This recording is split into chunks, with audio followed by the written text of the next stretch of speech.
1 सितंबर 2025। पहला पाठ। थिस्सलुनीकियों के नाम संत पौलुस का पहला पत्र, अध्याय 4, पद संख्याएं 13 से 17। भाइयों, हम चाहते हैं कि आप लोगों को मृतकों के विषय में निश्चित जानकारी हो। कहीं ऐसा न हो कि आप उन लोगों की तरह शोक मनाएं जिन्हें कोई आशा नहीं है। हम तो विश्वास करते हैं कि यीशु मर गए और फिर जी उठे। जो यीशु में विश्वास करते हुए मर गए हैं, ईश्वर उन्हें उसी तरह यीशु के साथ पुनर्जीवित कर देगा। हमें मसीह से जो शिक्षा मिली है, उसके आधार पर हम आपसे यह कहते हैं, हम जो प्रभु के आने तक जीवित रहेंगे, मृतकों से पहले ही महिमा में प्रवेश नहीं करेंगे। क्योंकि जब आदेश दिया जाएगा और महादूत की वाणी तथा ईश्वर की तुरही सुनाई पड़ेगी, तो प्रभु स्वयं स्वर्ग से उतरेंगे। जो मसीह में विश्वास करते हुए मर गए, वे पहले जी उठेंगे। इसके बाद हम, जो उस समय तक जीवित रहेंगे, उनके साथ बादलों में आरोहित किए जाएंगे और आकाश में प्रभु से मिलेंगे। इस प्रकार हम सदा प्रभु के साथ रहेंगे। प्रभु की वाणी। संत लूकस के अनुसार पवित्र सुसमाचार, अध्याय 4, पद संख्याएं 16 से 30। यीशु नाजरेत आए, जहां उनका पालन पोषण हुआ था। विश्राम के दिन वह अपनी आदत के अनुसार सभागृह गए। वह पढ़ने के लिए उठ खड़े हुए और उन्हें नबी ईसायाह की पुस्तक दी गई। पुस्तक खोलकर यीशु ने वह स्थान निकाला जहां लिखा है, प्रभु का आत्मा मुझ पर छाया रहता है, क्योंकि उसने मेरा अभिषेक किया है। उसने मुझे भेजा है जिससे मैं दरिद्रों को सुसमाचार सुनाऊं, बंदियों को मुक्ति का और अंधों को दृष्टिदान का संदेश दूं, दलितों को स्वतंत्रता प्रदान करूं और प्रभु के अनुग्रह का वर्ष घोषित करूं। यीशु ने पुस्तक बंद कर दी और उसे सेवक को देकर वह बैठ गए।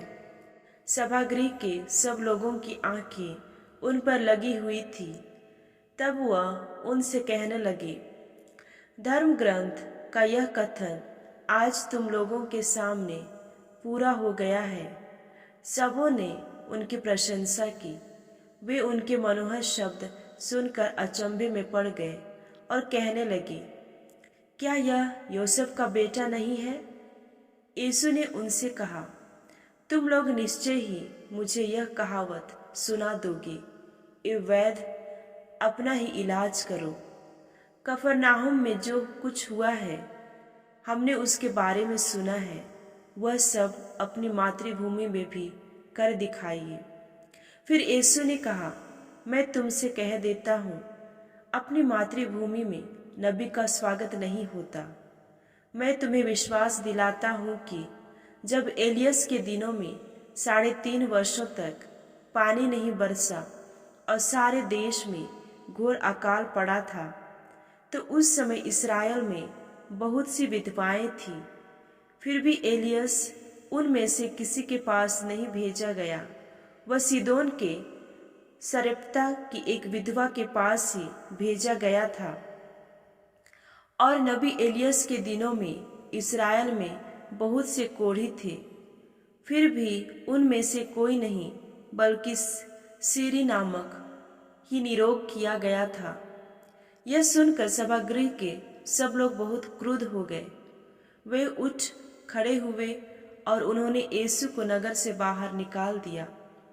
जिस पहाड़ी पर उनका नगर बसा था, वे यीशु को उसकी चोटी तक ले गए ताकि उन्हें नीचे गिरा दे, परंतु वह उनके बीच से निकलकर चले गए। प्रभु का पवित्र सुसमाचार। मनन चिंतन। लूकस अध्याय 4, पद संख्याएं 16 से 30 से लिए हुए आज का सुसमाचार हमें ईश्वर की योजना और मनुष्य की अपेक्षाओं के बीच की खाई पर विचार करने आमंत्रित करता है।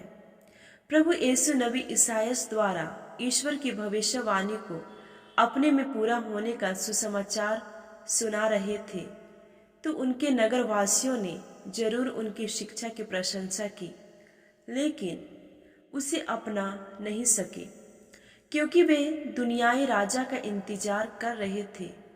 क्या यही बात हमारे साथ भी होता है, या हम ईश्वर की बातों के लिए अपना हृदय खुला रखते हैं? प्रभु यीशु के नगरवासी तो उन्हें देखे और उनकी सुने, लेकिन क्या हम प्रभु की सुन सकते हैं? जरूर, लेकिन कैसे?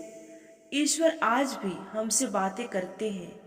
संत अमरोस ने कहा है, जब हम प्रार्थना करते हैं तब हम ईश्वर से बातें करते हैं, और जब हम दिव्य वचन पढ़ते हैं तब हम उसकी सुनते हैं। क्या आप भी उनकी सुनना चाहते हैं? पवित्र बाइबल खोलिए और पढ़िए। तो प्रिय भाइयों और बहनों, आइए हम नाजरेत के लोगों के समान न बने, जिन्होंने प्रभु यीशु की प्रशंसा तो की परंतु उन्हें स्वीकार नहीं किया।